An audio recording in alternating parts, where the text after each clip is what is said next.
ko ko ke hu fa mo ngai ta fa tap ku tope o ku fa to mo nga me heni I he pongpongini ka ta mo ai ho tani ke fa ho ko to e proklama ko e ko fat fala I fale la lava pe mo mapa ha ano ta malo ko candidate ma va ta hano ko le ke fa ta po tu ke tik mo do ho e ki ka ma ta fonua pe mo kai nga ko to pe mo me mai ke proklama ha hon fa ta on pe ko ngole reia to e proklama ko ni ke tik mo tol ki apina mo toki share tu pe ke lahi tau proklama la ke tau inas ko to pe ai ko fe fo ke tau de rei a mapa ha ano tau malo ke tau proklama I weekend ko tu ko to pe ai weekend to pe me weekend pe we ka mapa ko la vareva ke fa hoko ai fili fare area ko ia fa ke ai nga au le mo nga hi weekend lahi ni ho mo fa ngo si nga hi ai pe mo campaign ke ka va ta hano pe fo nga hi va nga ke he ka ku fefe haki ke hoatani, fefe haki a ahi ke kai ngā wawau tahano. Maraputo solo ku mau pe ha mo le pe he lolo pe ku le matangi pe ai campaign fo hako to te fo ke ho ya ono pe a tabuni campaign ia kai te wat ke fili ku le pe me ko to me lolo mau fie au pito mo mau fatua meriat I he fili fare area o e wike ka hauna pe mo mau mata ke le ko ha yo la o stari fie mari e mo to ani pe mo ka popo ko fina ka lo o pe ta popo ka ta bia Mon ya bit ko me be fo fie ai ko nga we ko fa hoko pe ko ha pe ola I fai tu ne ka kai I te kina auto tau tari ko toa pe ko ha pureanga e fotu he kakai ke na tatake fonua I he tau e wha kon ka hoko tau popo ka toa pe ki ai mo tau tari ko toa ia ko loto ia o kakai o fuake tina to ko instituto ne I he ngahi wike ko o si a o mai ke ta proklama ko o si na ta tala noa ke ngahi I ta wha ke a o ke ngahi fetu ku ke wakai ki ai o totonu ke whalerei na ta wha ngau e ke whirea ko tutulu o totonu ke whai hana whalerei ka I ahon pera na ta o tala no ke ta fa ke pat setting ai me I fale area ta do fito ngai tau ke ku ke ma ku ke lava o ma o be nga o ko na fa hoko ai na ke loto tonu ai pa ke fanongo mo ke mamata ki ai I ahoni ko koret ke ta hoko to ahon ko nga ke te takai hol ko nga pe ko lo ku to pe ngai aho no ko tala no ya fa hoko fili ta fononga hanga ton pe ahoni ki he pureanga whakakolo, ko ngā ki tala noa mai, I whakaukau ko ia me mahu inga pureanga whakakolo, a toki aha toki taimi ai, toki o ata whangi whehu ia. Maraputo solo pe ko kore pe ke hufanga I he tala whakatapu ku toto a whakia ke I ta laiko kalama ki mua. Ka ata ki u whait pe ha lawe ki he ka veinga ko ia e honi. Ka taha nea ka veinga solo lai taha no haki. I ngahi kolo I ngā taha no ta kai holo. O ku si au pito ke ha kolo ia te ta e omi ne toka ngā ke ngā ki pia moe paanga wharearea paanga whakawahenga.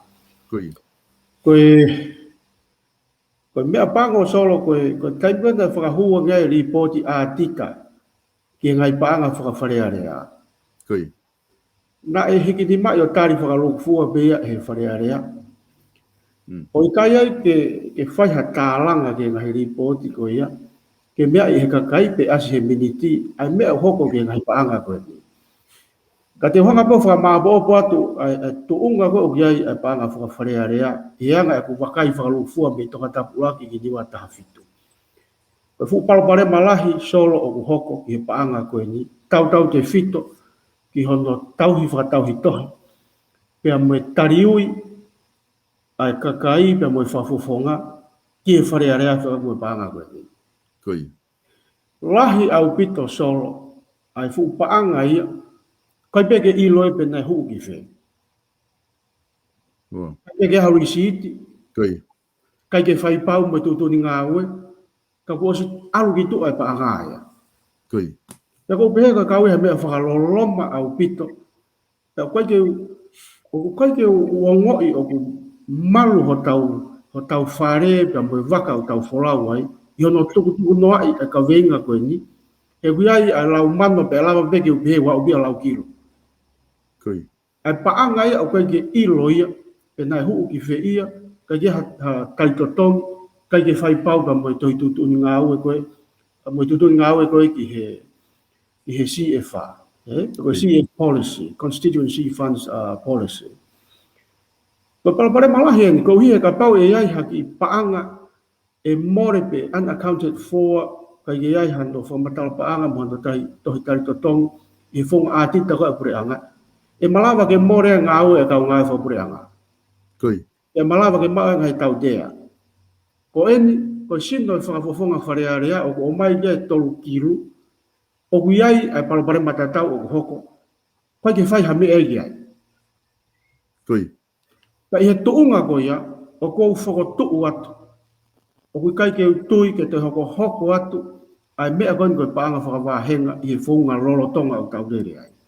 So ka palapare mani o hoko i he o ku haa mai pia me he paanga whakawāhenga. Uloa ki pesolo. Koi. O hoko paanga koe ni koe paanga kempeinia a kau wharearea. Koi. Ka kia te au, koe sea koe o i whafufonga wharearea, ke huki wharearea, o ka ton ke whea ke taha kotoa. Koi. So ka tongan koe o ku whaia a kempeini. Kau candidate for o te nawala ki nau toko nau kato. Koi. Kau whafufonga lolo tonga, te nawala nau toko he tolu kiru. Koi. Pea ku ase fo i pēteni maari e ia pea me whaunga wahe. Koi. E puke pēki se ni tipa, tai taimi pē a ngahi. Hono wahe o na ia, a fo i tolu kiru, e o fio ki he whiri. Maria. Eh? Koi. Ko tau tolu pēu tau ke mao fo i whakapo uri koe i tongani. Koi. Pea kia te au e o kou tui au. Ka tonu ke to'o sirini koe ni, whakamawahe i me sino e whakafofonga. Pea tau ririu e fo i whaunga koe ni, o whakanofo, ia fo i whaunga o ku tāwanga. Koi. Pea whanga pasi mo tau mua koe o i paanga, langa whakalakalaka. Koi. Ka konga uraki au kalatoa ki ai, ai kuhanga tuhu i atu, ai paloparema hoko, i hono tuku e sirini koe ni, i he sino e whafofonga. Koe ua ki ai, Koi. lahi au pito whenga maaria ki whakapolitikare i paanga koe. Koi. Koe mea koe whiri solo, koe mea koe hanga malanga i heku kempeini. O koe kaipe ke utui i he whaunga koe whakatau e voti a kakai.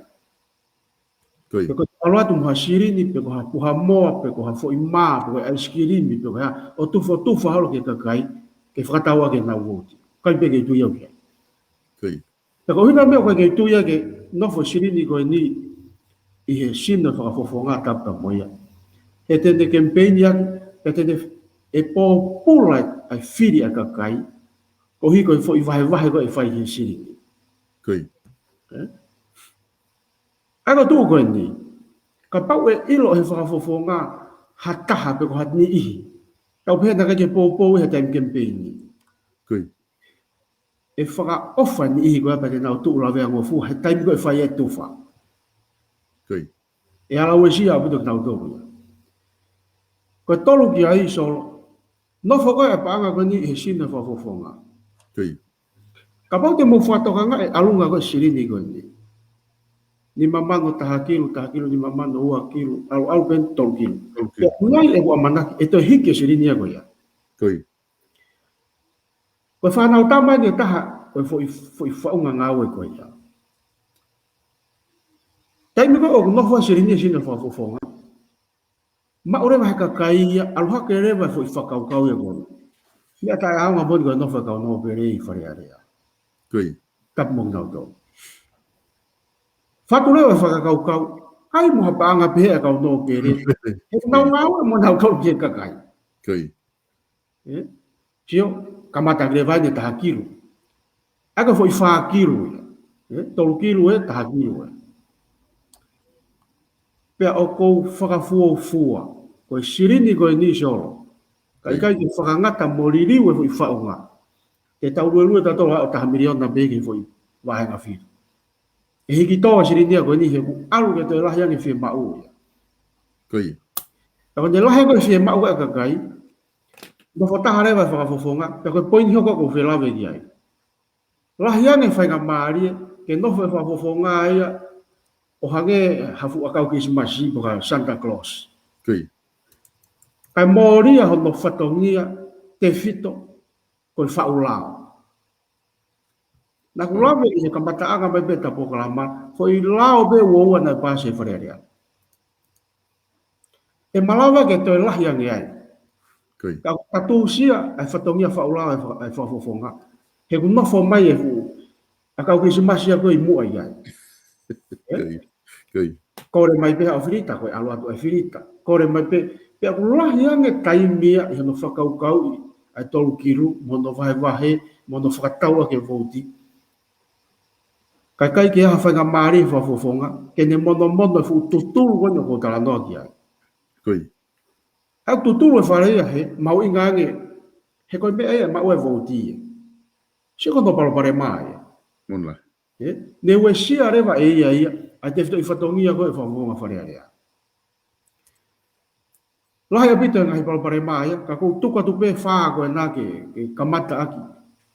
Ke tahanga e taua whakotuku, i he kamataanga e tapolo kalama, koe whaunga lolotonga, mo i feitu o ku iai, ai paanga whakawahenga, mo i paanga langa whakalakalaka, o Balbarema. O Balbarema, whie mau rewa, ke ririu, whie mau rewa ke mono mono. Sai. Te ka hau atu rewa ke konga koe, e kuwakai koe ki he whaunga lolotonga koe, paanga langa whakalakalaka. Konga koe no tufo tufa. Solo. O kou whakatuku atu he tapolo kalama koe ni, o kui kai ke whenā pasi, ai wahe whakafo i ulu, mo i tau mua ai paanga, koe langa whakalakalaka. So ka ate i whakatata mahino koe ni. Nā ku alu atu o mui i hono whai, ai ahi whakawharearea, i he kolo e taha. Kolo ni au tuu loto kolo. Mana tu i koe tuu koe ha kolo, i loto kolo, i he urban area. Lere pe uhila mo vai i manga vai ai poate ya mo tonga power. Ai ko ngahi me ko fefa uhi ko ya mo fekuki pa mo ngai kolo tuku uta rulo. O kai ke mau ya ngai kolo ko lo tokolo. Si o fie mari pe kolo ko lo tokolo. Ka ko uhi fa ku lah yang ko fu kolo lo tokolo. Alo to he kolo ko ni fai ai fa fa ria. Wakai iha ke toi pangke. Taha kilo tupu. Ia toi pangke. Maore wa ahi ke ki kolo tuku uta. Maha utako tolungo fulu tupu ke kamakamata ki kolo koe ni. Koe inasi koe o ki kolo koe ni whakatatau ke foi ulu. Solo koe lava ha pālo i ai hangi koe inasi koe lape. Ko se mau e kolo ko ya, misi ni vai, ko frita vai tarifaki, mono tuanga, fie mau viviria ki kolo ko ni. Soang, paanga ke langa ke whakalakalaka anga e tau nofo, anga ho no tufa fafo i ulu, ko ne pepehe pe whaki kolo iki, kai tāna ki kolo lalahia mo nau alu na toto e whakalakalaka. Mo whatonganga e palparema ko ia. Sio koe peke hanga tahe mono fo itutulu koe ia. E whakaofa ngai pe whangikolo iki. Sio ki mawau taha ono. Ho rewa koloa mangi haki o homa. Whangikolo iki koe ia. Pei. E whakaofa nau tolu ia he toko sii. Pei. Koe ngako i palapare mai ua ko hanga whakotu ua. Koe whonga wahe. Koe ke whenā pasi mo tau mua siriki. Pea koe ua, o palparema, ai feitu o ku tuku e sirini, mo feitu o ku tariwi ki e sirini. Te unu lewa ki mea koe o ku tui, totonu ke tau unu ki ai. Ke ne hanga, o mono, ai o tutulu e ua koe ni o ku lawe koe ki ai. Uruaki. Ko whaamau ke tau foki mai ke pure whakakoro. Ko nofo ko e koro. O si mahino ka te kautolu ai fono. Ko ne pepe fono, ko i feitu uia, o ku faitu utu uni ai, ke ngai mea whakakoro. Na koe fono ko ia, o ku iai e pure whakavahe, ke mo e ofisa koro. Ke o saimpe ke tau ngā unu kautolu ia, ke mono e lao, ke lava pe ofisa koro, o whai hane fono ia te ia pe. Ka ua te tari ke pure whakavahe. Tō ke he pē tai mea ko presai ia e pure whakawahe ngai whono whakaluku fua ia. Ka koe ngai mea koe whakakoro, ko pēau o stai mea mono ai pē whono ke whono pē whakakoro ia te ia pē. O si whai e he mōti pēa moe mia i wāwhi taha hiwa. Ai parani whakakoro ngai kolo katoa i wawaoni. Kai mau ki tonga, o tui pena o si whahako pia mo tonga pia mo hapai. Ka ko si mau eau katoa u tatau, u palani whakakolo o wawao tahaono. Tonga mau inga taha i palani whakakolo koe ni solo. Koe ngai fie mau viviri taha ai kolo. O kurisi am he taha iwo ki, taha ki he nima. Ai koe fie mau viviri taha koe ai kolo, ai o si whai he mōtia mo mia, ai fo i savea. Savea ia i he kolo whakaluku fua. E koe haa ai sio ai kakai e kolo, koe haa ai whie mau viviri taha. Osi koe apa nau hanga rewa nau tolu o tānaki tuunga ngai whie mau viviri koe ia. E whakotu rewa ke palani whakakolo, koe whie mau viviri taha a holonga wawau koe pasi aku. Koe whie mau viviri taha a where toa koe holo whakakolo. Katoa koe kolo taha ua, o si mahino ni whie mau viviri taha, whakawhika me uraki wa uhe nima. Sai, nofo mai whie mau viviri ia he, kai tuwha siri ni e whae taha, ai kia polo seki koe a buaka. Ai kia polo seki koe tō afu. Koe ave siri ni whakaivia. Au kai ke mari e fo i tufo tu wha ia pia moi palani whakakolo. Koe mea koe ko whotu e au. Tau hanga e tau tolu o whakotu mo whakatoka ai palani whakakolo. Ai ia ke whakalau i e palani whakakolo. E koe mea o ko uhinga koe ki ai, tau hanga o fatu e lao o ngā ake i mori koe CDF. Constituency Development Fund Act. Ka ko hifo koe kia tau lao pehe, e whakahua te koe lao whakaanganga. Te koe lao whakaanganga koe ia solo, tau hanga pine i ki ai, ai fo i whakatuutu koe te hanga whakatuu atu. Whakamahino ki ai e iai e fo i, e iai savea whakakolo, te moe whono whakakolo, ke whakamaapopo e palani whakakolo. Koe fo i whakawai e tau langa whakalakalaka, koe tau hanga o whakatuu, ko whe a whie mau viviri taha i kolo. Hange tof bendia solo koe, koe whakakaukau, nai malanga nai whai e taha e kau piso pe. Malanga maari e. Nane te. Koe tau ngau e koe whai koe saione. Koe lahi taha ngau e koe whai e tau tolu koe kau tau si whakalau maari e. Koe tau o tau tolu tuu he ngoe koe ke se mani mo lalo kolo sio. Kalo ke kakai ke mō mai. Koe whaunga whakatau sipi. Alo kumi pe ko whewhi tu i ai. Pia tataki ma mo lue mai ke ngoi ko ke semani pe mo la kolosi. Ko whakakau e koni ko hanga o atu. Tau kamata alu ko fe tu uia kakai. Ko fe na o fe mau viviri. Oku I fe, ai fe mau viviri, are matua. O I fe mau viviri a mataika. O I fe mau viviri a taanea. Kumi ke ilo, oku I fe sipi. Soko tau hanga ino taki mai sipi ke hau ke ngoi ko ke semani. Mau ko e palani whakakolo.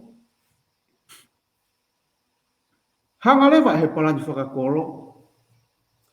O ne hanga o kamosi e mea kamosi. Koe whaunga e whaia ke vahe koe e fu isirini koni. Ai koe paanga whakavahenga. Paanga langa whakalakalaka.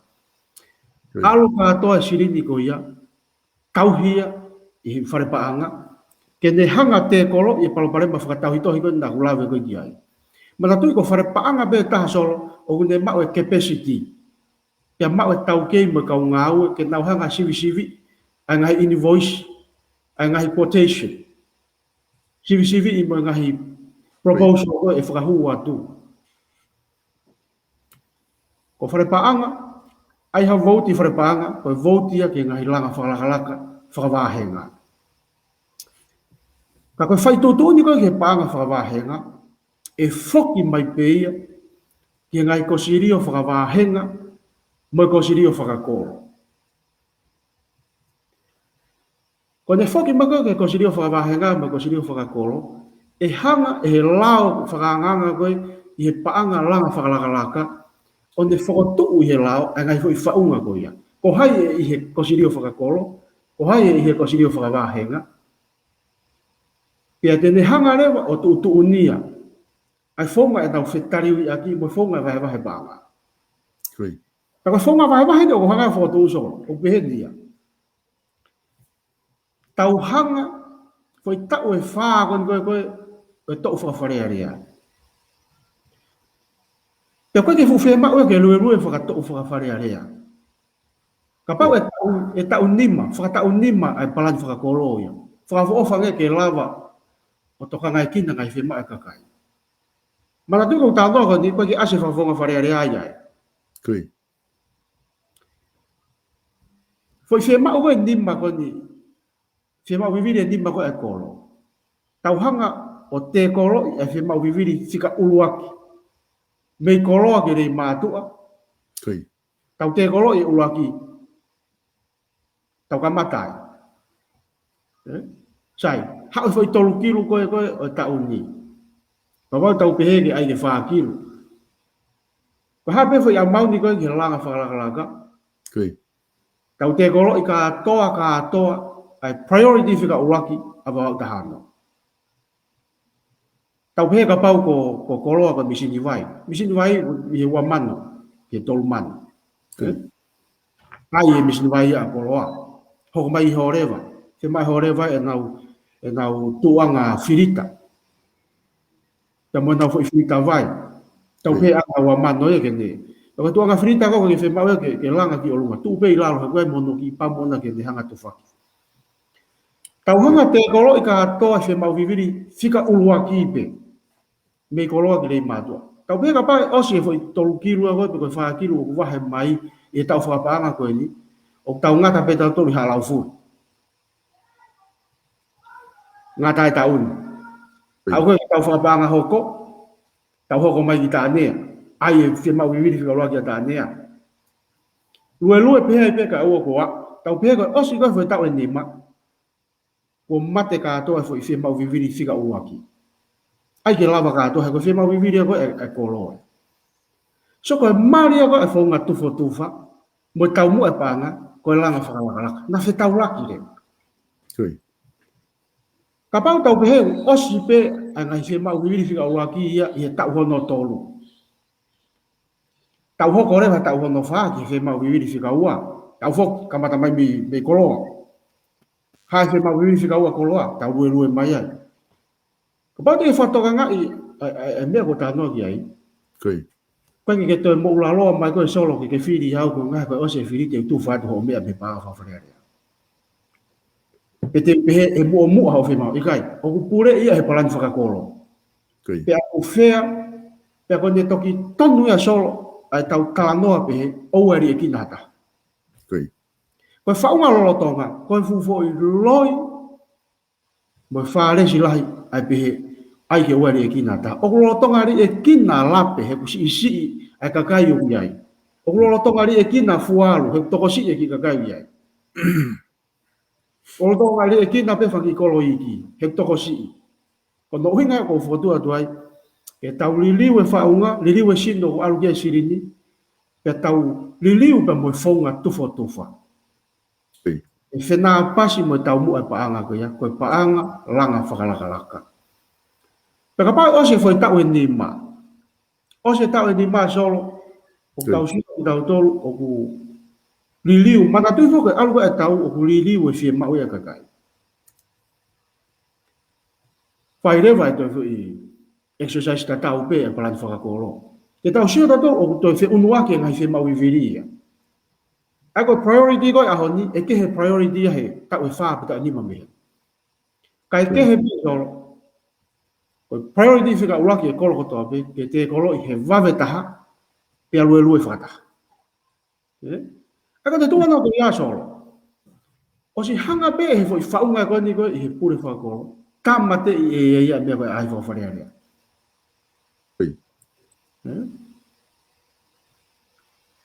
Te tauhanga pe ta tolo fai patseti o whakaivia ai kato ko ni o koe o kui koe CF, to koe CDF, langa whakalaka. Whakafonu pe ta tolo e kato ko ia, fai behe pure whakakolo o ia, ai whaunga ko ni o ko whotu watu. Pe langa pe whakalaka o whai ngai kolo. So ka taiminge kaua ko sini o whakakolo. Ke ma viviri fo ke holonga ko na upasi yako. Kai ke ha pasi yako shuto be fa na ke yako ako to. Oi. Ono ia ngai api via na me are. So taime ne ka wa ko siri o faka kolo. Na hanga faka ta. Ke tau fatau e pasi me fe. Ko ha pasi ko te tau fatau. Ngai faka ki ko na o mai ko te sini me he. Ta langa ia ko siri o faka kolo pa na me ke te sini. Ke pasi ko fe ka ta ho mai me pasi ko me ko to. Kai ke nau toi ririu e nau tolu, ai whe mau viviri koe palani whakakoro. He koe palani whakakoro, o stuhui mai pe ia, koe whe mau viviri a holonga, koe pasi ako. Whe mau viviri a wheretoa koe holo whakakoro. Koe mea ke tau unu ki ai. Pe tonu rewa tūku fua koe whai. Pe koe kosirio whakakoro koe ia, kono whatongia ke ne whakakaukau i whakaiki, o ngahi prosek whakakoro koe, ke ne hanga, o feau ai foi mau viviri he palani whakakoro. Koi. Me arewa e kosirio whakawahe ngā ia whai. Hange ia koe haki foi sino regulator koe i he sirini koe ni moyanga hono tufa. Mana tu e anga he mau viviri ani ihi. Anga he mau viviri a ulau kilo. Ia he mau viviri a ulau mana. Koe sino koe kosirio whakawahe ngā. Mana tu i ku kau kia whafonga ngā i kolo tangta. Koe sino e tene hanga o Tuhan ye matawai. Aka pau koe 3 kilo, ke tau saat koe foi taha miliona 5 kilo he foi tau e 5 ka pau koe palani whakatau 5. Koi. O hanga whoke ngahi kosirio whakakoro, whakahua tene nau ngahi proposal, ke whea wake ngahi whe mau viviri whika uaki. Te nau mao e pēr whakafuofua, koe hai foi patuseti whakafuofua, ke ne hanga wheau kātoa whe mau viviri whika uaki, mei koroa ki rei mātua. Koi. Ka pau te nau siona tau, o vai he taha miliona 5 kilo. Ko tau mea rewa vai, ke nau hanga rewa, o whenga, ke tuhani hifo, ke nau whetaulaki, i loto. Ka pau eha foi peseti pau, sio ke foi, i hono proportionate koe, he kau ngā whapure a ngai, hono noa whinoa warunoa. Koi. Ko whakau tatau. Whatongia ia, ko sirio whakawahe, ke ne hanga e whakau, hai foi peseti, e lava ke to'o me, foi paanga, langa whakalaka, ke ne fua ke whemau viviri a koro. Papa ko foi tau e nima koe ni, ko foi peseti pea e ono noa e lava e paanga koe a fua, a ki holo koe a wheretoa. Tok mea rewa wheretoa ke nau whakau e nau toro foi peseti whanoa koe, ke na partnership. Koi.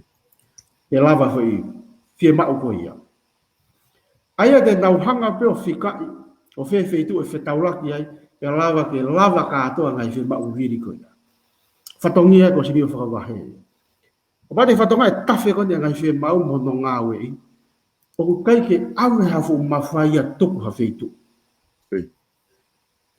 ke tu hau mai ko sini whakavahe ke ko sini whakako i kai na fe tari ui ak ya ku tafe rerei pe ai whenga akia ngai sino koe ni kai ke pe ke tu ngai sino koe ni i he lao whakalao i mawhonga vahe whakalao i mawhonga i nau tari ui e malawa pe ke toki kau ai ofisa kolo mo pure whakavahe mo whakawhonga i ono entosi ngai poloseki ke mahino pe o whena apasi pa mo palani whakakolo pa mo ngahi tau mua koe vahenga tosi a koe ko te whakamahino pe anaia ke whakapapau o kui kai ke o mai kosirio whakakolo ia o teke mai ha poloseki ke he mea koe palani whakakolo ko konga ia hono whemaru i aki ke wa ia whai hala pe o mai ha kuluku pe ko hani i toko si i mo nau fie mau pe nau do o tataki kei o lau ko fie mau ia koe ai kolo ko vahe ko anga whakaukau pe tau kamata ai so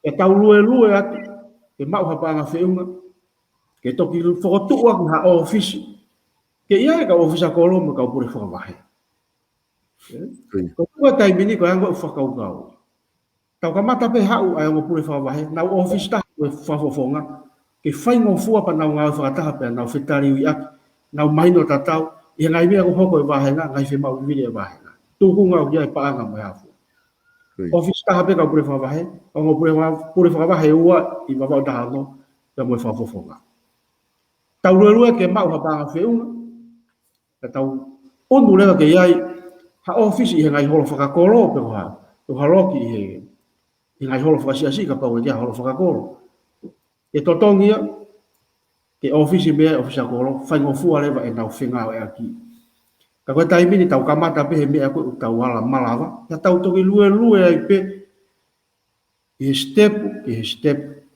ke ne lawa o whiau ka mo whahoko le rei anahi whie mau viviri koe ni me tau mua pa anga langa whalakalaka malo bisolo malo bito malapita mapa pa ku tu ko whamatala mahu inga pito eni ku ki hanga o mai. Tatau te whito ki he talanoa ko ni ku ke talanoa he kosli o whakakolo, kosli o whakavahe. Nei whai pe hoke whanki talanoa he kosli o whakavahe, ka ngap ke te hanga o te whamaala ala mai e taimi ko ku aluai o taulaki ko me kosli o whakakolo. O kuei ki whehu i heni o mai he taheni, ke kone wakai pe o ku ko de tu ko tai ni me system ko nuk tau ngau aki i he pureanga ko o ku iai halao ki he ngahi kosidi o whakakolo pe kosidi o whakavahe ku i whare area ku lava ke e lava mui ai u kosidi o kon kos whotu pe ko uhinga ke toki whotu halao ke whapasi ka toki lava rewa ke ngau e fo i whakaukau ko ia o koe ke halao pe hei whare area so ke halao ko policy pe a whare area o koe policy a whare area ko CF policy. Kui. E koe policy ko ia solo o kune hanga e ia o tataki. Ai whaunga koe tono whakaonga i mo tariwi koe whakaka mo e paanga koe ni. Kui. Aia koe te tuanga ko ia solo e pure pe ai whafofonga he ko ia o tariwi ki whare area. Aka pa he whafofonga ke te hanga o ngā ake ngai kosirio me be whafofonga. Ka aki ko e kosirio ke whakalao ke paanga langa whakalaka ke halau pe heia ke ne hanga o monitor pa mo establish e kosirio ko ia i taumu a koe ke paanga langa whakalaka. Ai ko mea ko satu au ki ai to mai policy ia ko ngalahe ngai policy e lava pe whakahuka kato ko i lao whakanganga. Kui. Ta kone o mai ana ko ia whakahuka toa ki ai structure ko ko tāno ko ki ai ke ne whakalao ia pe e ia ai kaunga ai ngai sino ko ni kono uhinga solo kui ko na hanga he taha o super city ngai sino ko ni ke faa pasia o fai tu te fa fofonga ka ria ke kosidio kai to lava tai me fotu ai he lao kui ka kai me fotu he lao ko ni o fotu atu solo kai mo fo a no fa pasia o sa ko lo me pure fa ba he mo fa fofonga mau ingai lao ke hanga hai ki tau tol ya tatak ki ngawe ke ma mo mau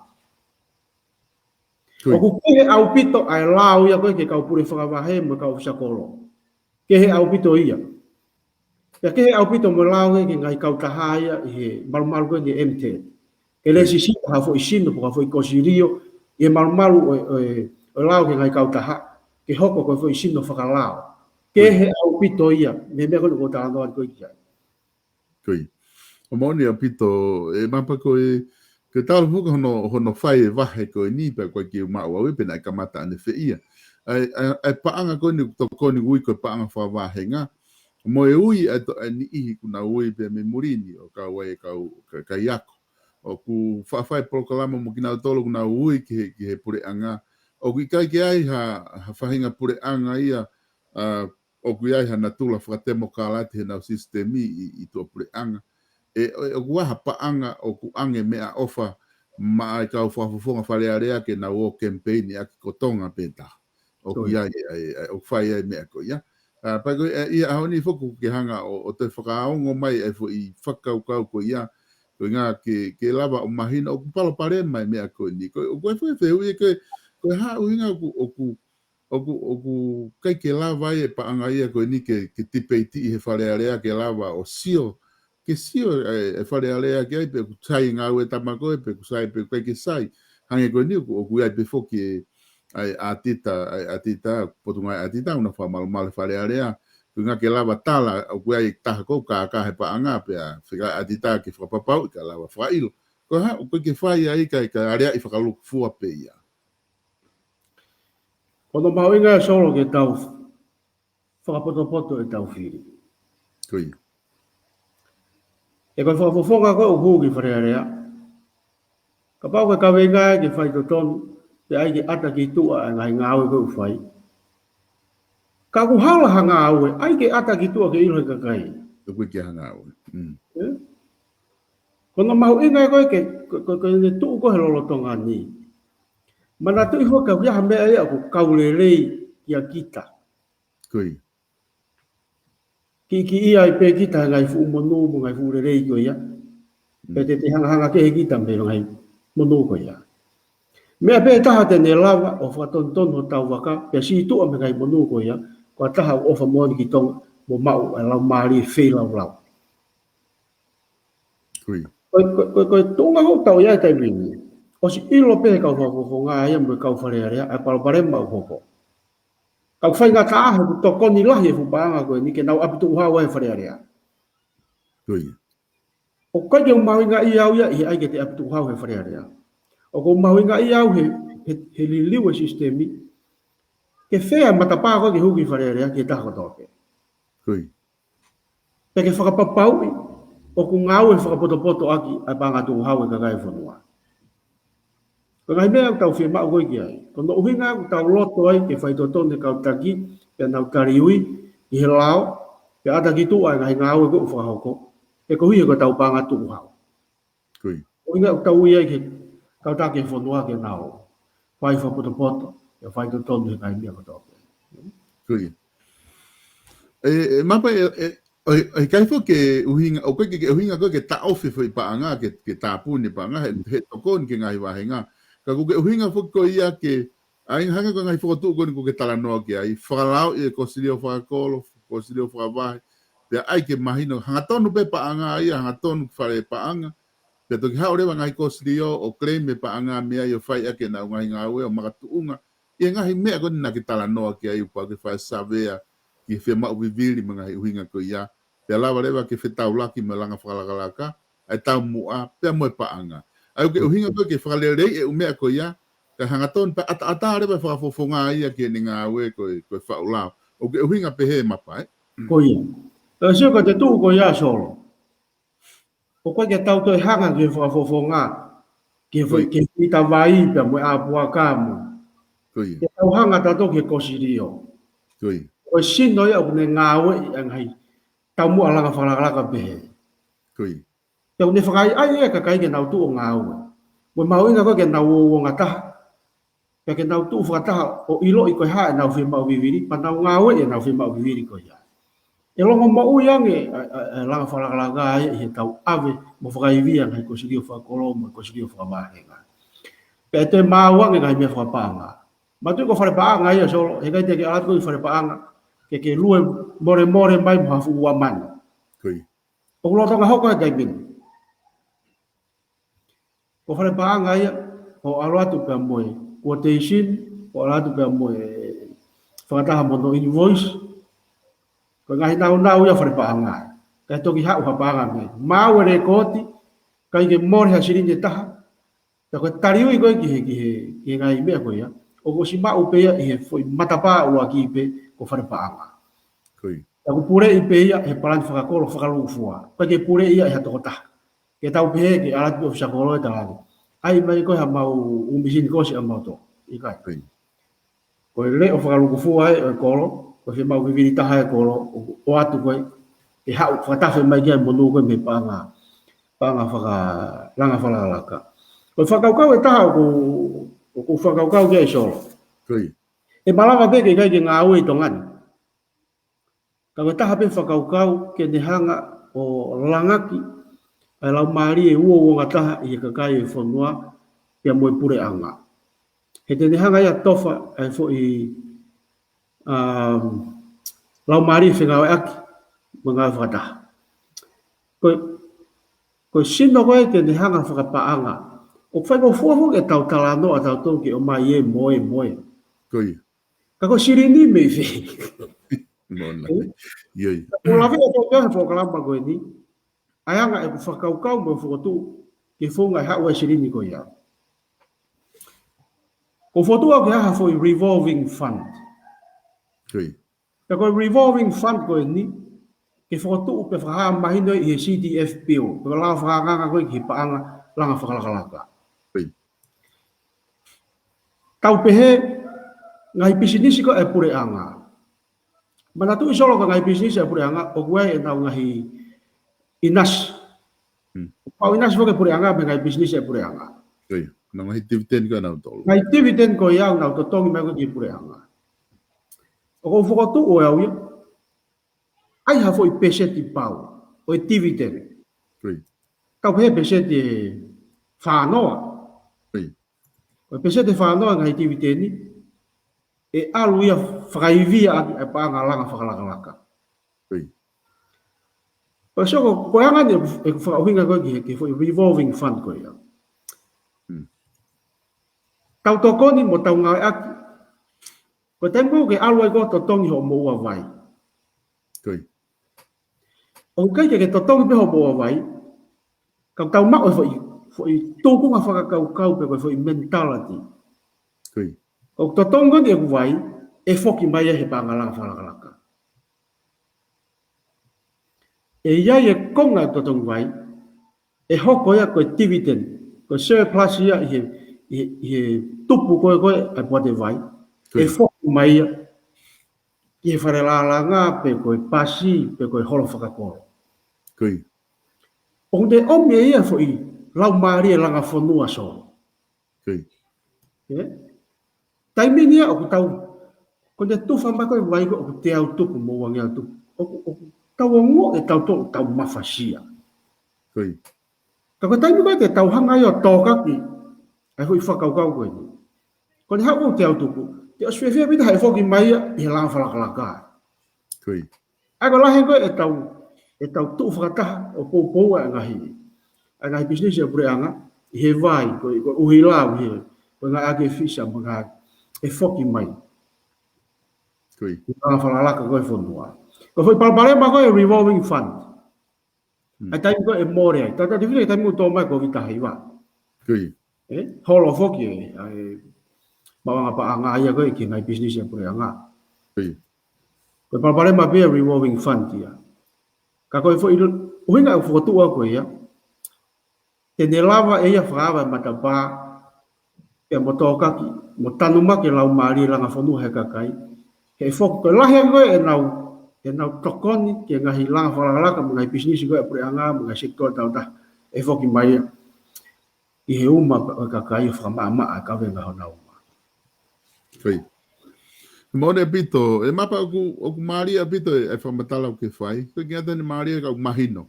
Oku e whakaukau. Ko tu pehepe mo e kau whanongo ku la toton peke na mahino.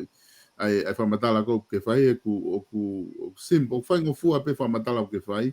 Ka oku ke whamatala mai ngahi makatuunga i mea ko ia oku whia o ke tau whai pa koe o mai lewa mo ngahi solution ki ai. Hangi koe ko ke whotu mai ngahi whaunga e lawa whai e tāna ke paanga.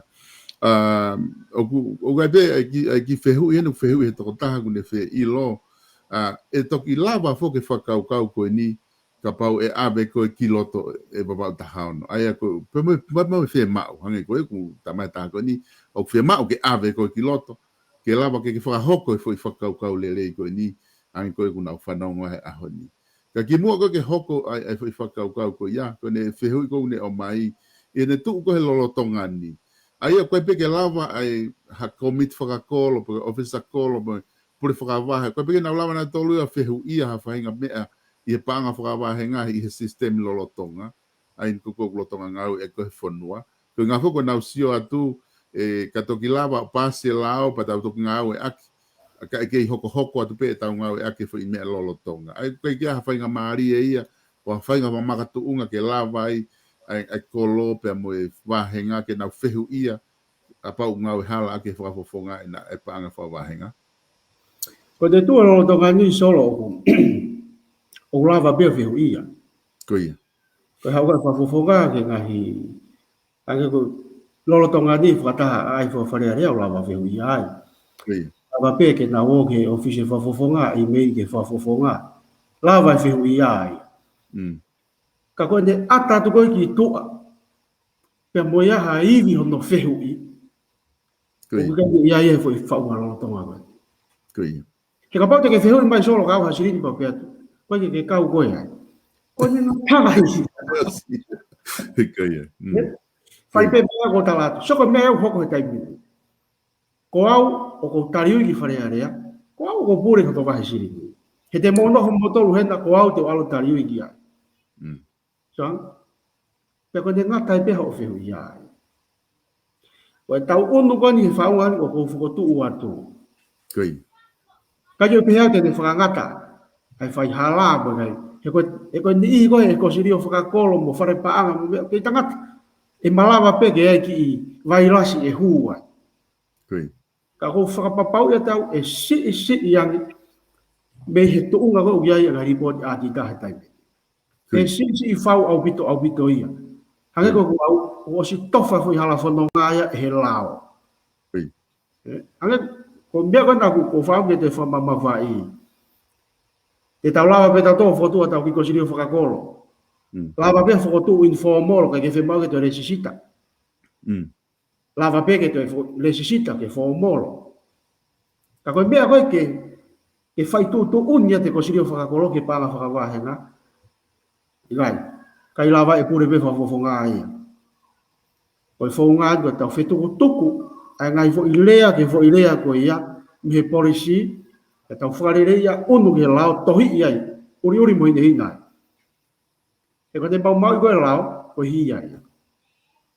Ko ia. Koe taimini ia koe ne mau ia ngai ia. Ke tau unga tau tolu I he pāloti. Pure toko le, O te pepe solo, koe whainga maari koe ke tau whehu ia hamea. Ko ia. O ku hangea koe ha tau whenga. Ha tau whenga holo ke. Nofo atu mo e fu mea fua mofi ke. Fua mofi ha taha pe tau whenga ke sio ke whainga taia. Tako takaloto pe mofi ia.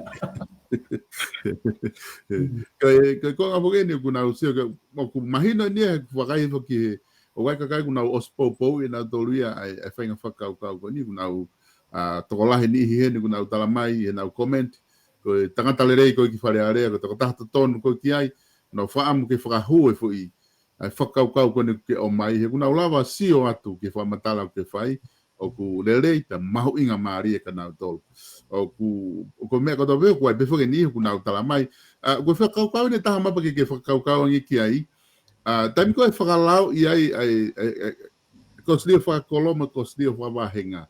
Koe whalau I whatau mua ke o atu whi whaman tolu mano ke whae ke langa whakalakalaka. Ko konga ni taha ku na ku whanau he proklama i he kempeni na kore he taha kau kosidi o lolotongan he ngahi wahenga ni na nau kore ke kau minista pure anga ka wa hatai mi mu apa mo kata ke o mai mu ha mau wahe ke ngahi mau ngau ta to tongi pe he kosidi o i he lolotongan ni o kwa hawhai ngā potutu pe he ai ke taim koe whakalau i ai pe lawa rewa mo kosidi o ke na wahe te ria na wahe na to he tolu kilu ka hala i langa whakalakalaka ai ko tari mai no ke solo o tui o ton ke haki i munu ia e ko tu kuanga te ngau mo to fa wi ka te hau ki ngai whakataha ko uhi ko kolo mo wahenga kuie ka we fo poto ke haki munu ia o pau pe ke tau laka solo whakapoto tau ho tau wiwi ke mo ko tukunga o kuonga kuie e ko so ko ai me ko na solo ko mantu ya ke ko o whakalolomba a tau sio ke whaina tūkunga kon tau ia he taimini. Ure i pe i wharearea ai ngahi monu ia mo ngai wāhenga.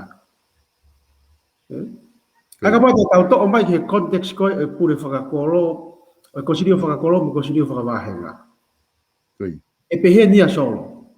Ha upe pure whakawahe mo e kau whakufonga ngahi kolo ka ofisa kolo koe. E ko sirio whakawahe. Nā mai po tā noi, whotu ai ke tau taki te au e tau ke hoi whakataha. Tui. Pea ke tamata. Ai pe ke wangi au. Ok, tau wangi au. Sā. O se tu pea ke hoi mahe nai ua nau te FPH mai. Whotu at ke tau ki hiki haka tolungi au. Tui. Sai pasi tari, tau alo tolungi au. Ko hoi mawhai pehe ui wharearea. Tui. Kai ke kau hat, kai ke kau e nea whiona ki ai. Kai ke kau ate ka kai ia. Kai me mima poko ui wharearea, ko ia be e pure hiki nima. Tui. Tari ke hiki o tau wāhenga. Solo ka pau tau ofa i tonga, ka tau ofa he ka hau e whanua koe ni. Iau toton ke hasino tau ata aina, e ni hanga wakai, ai wāhenga e wharearea. Mono ngai monu ia. Koe fu konflikt ia ke te whakaukau i pe e hataha, hono wāhenga monu ia. Tui. E malawa ke hoko e ngai whai halai ko ia, i e puke pe fo i mawhai ko e wharearea. Whapapala heo ke kau wharearea. Ka koe tau, viritaki koe ke mea koe pure relei. Koe pure relei e solo, aweka sino tau ata aina, ke ne whakapalanisi mai, mo whapapau, o kai ke whalute a fo mawhai, mo whai te riha pe hani i, ki he momona, o tau tuku hau. Kono hinga huia he ni ihi koe whare ruru tawa. Tapu mo hoi me wipa wharearea. Ko hi he puke fo i mawhai e koe ia.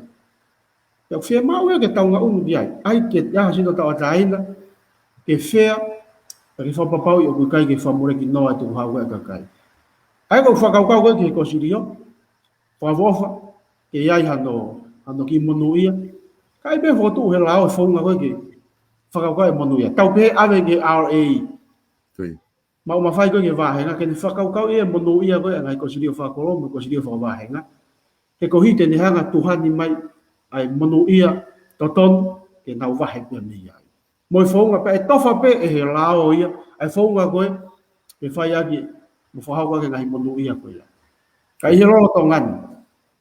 O kou pehe solo o toton ki hange pe lao whakanganga koe ni koe lao whakanganga koe ki he le tāmai. Tau kamata ki pe tui e reta, i he whakauri moe, me tō taha koe mua he tawhaki whakauri. Co-driver. Kui. O tau ue o neanga koe o ngata mai mua pa tau, whakarau i ke leta pa moe ni he kai mui, ke aipoe moe car seat. Koe foi principle ta tau o ko uhinga ke whakakta moe kai monu ia koe. Ka pau o ko mau hasirini solo, kou ahe, kau i he whakawofa kou bobo kato ki ai. Ka pau o ko kai ke aha sirini, ka tau kamata pe ahe ki whai mo whakarau i a CTF-a. Kui. Whatongai ang solo, o kai koe whakarau i a kosirio pe moe, kosirio whakawahenga. Koe whakarau i a paangalanga whakalakalaka, ai o ke hanga of establish i loto ai, ai whaunga koe kosirio whakawahenga mo kosirio whakakoro koe ngā fo i sino beia ai tu un i hala whanonga koe ni hono whakaivia ngai wahenga whakakumaranga whakalaka Koi. Ine tu ko ia mapa ko tui mahalo ko na fehu e tahana ne o mai ne nai bo hail pa ko fehu i ku ine fotonga ko fehu ne pehe ka pau ko fare paanga o ku malu taha ki ave ka tau paanga ko ha hinga na kai ke malu ai na lava pe la vuia o la tu atu ne win mo si ki ai pe ave o ke tunga ko tai ni ka ko tui mahalo ka isi ke he ko ki helo pe te ha fe tu e te malu i he tau sistemi tonga ka ko whare paanga pe ko malutaha ia ki ave ki ai paanga he ngahi whaifatongia. Ka ko watu peke kunga ko ta taimi map kwa maapopu mai ai pe hame ai te ki lava o tanaki mai ai. Ka tak peka ki ta lava te au ki he lao e o noha ngahi whehu i ki ai ko nga ko ta taimi. To ape ha taimi to sai pe ko na ku to e ta whi programa taha ui ka hau he mo e tusi te ka pau ke te ke ataki ai ka kunga ko pule lulu to pule lulu le prefai fili. Walo solo koe hai ko mea koe na kulaku ke kia ni nai. Koe tau alua ki whare paanga, o ku malua kai hon pa mo whakapapau ia ngiai ai ngahi huunga koe o paanga. Koe mea koe ki hataha tau pehe ka pai tai whaito tonu ha whisakolo ia. Koe kosio whakakolo ia. Koe mea ai anau tolo.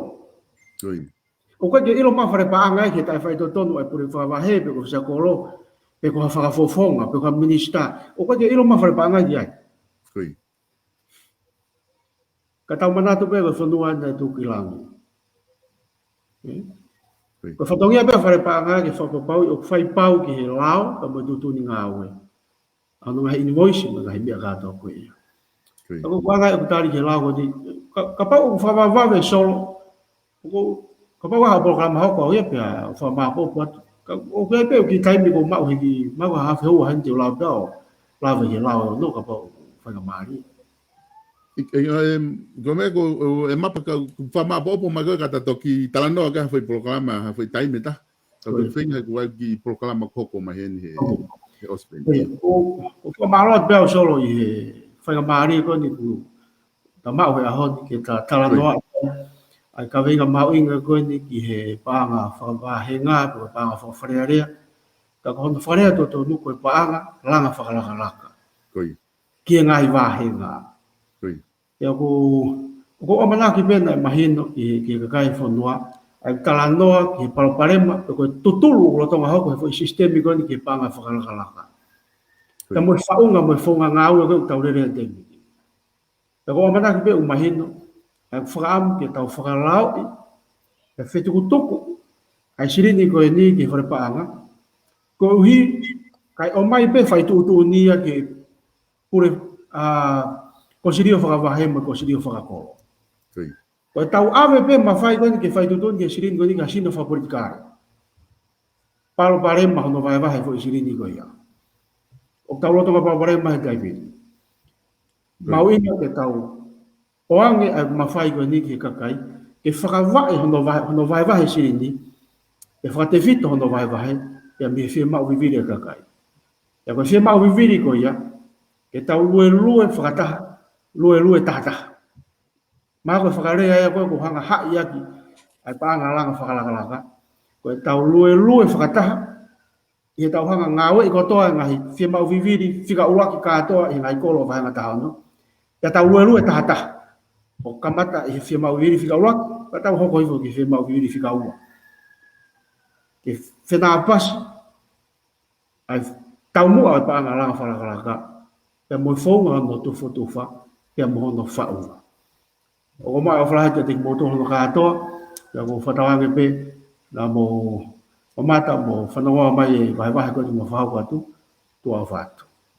Malo pito mapa, pēr ku whamalo te lava ta proklama he ahoni, te toki whelongaki i he tusi te wikahau, i he tahataha pongpong ke ta proklama whaosia, ki mo ke whahau koko ia ai whiriwhare area i he tō prirulu, o whamalo atu me ofat ke te koe me tala manu, ki he ngā ue kuk whahoko i he campaign ko ni kula tonga whahoko. Malo apito. Malo. Ia.